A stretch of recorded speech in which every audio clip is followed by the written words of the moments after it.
जिल्हा परिषदेच्या निवडणुका, जिल्हा परिषद आणि पंचायत समितीच्या ह्या सार्वत्रिक निवडणुका आहेत आणि येत्या 7 तारखेला मतदान आहे।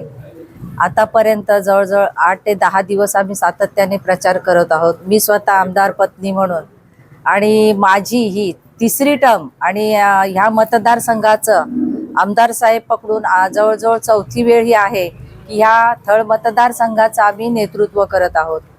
आतापर्यंत केलेल्या कामाची पावती म्हणून मला उत्तम असा प्रतिसाद प्रत्येक गावातून, प्रत्येक पंचायतीमधून सुंदर असा प्रतिसाद या ठिकाणी मिळत आहे।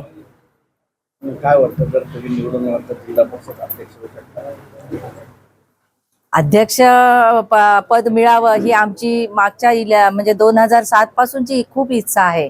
कारण ह्या जिल्ह्याचं नेतृत्व करण्याची संधी मिळाली तर मी म्हणेन माझं महत् भाग्य आहे ते, आणि अपेक्षा करते की शेवटी हे वरिष्ठ लेवलच्या गोष्टी आहेत, पक्षश्रेष्ठी निर्णय घेणार आहेत। जर आमची सत्ता आली आणि सत्तेची समीकरणं व्यवस्थित लागली तर आणि वरिष्ठांनी निर्णय घेतला मला अध्यक्ष पद देण्याचा तर नक्कीच मी ते स्वीकारीन आणि संधीचं सोनं करीन असं या ठिकाणी मी ग्वाही देते। कुठली सत्ता तुम्ही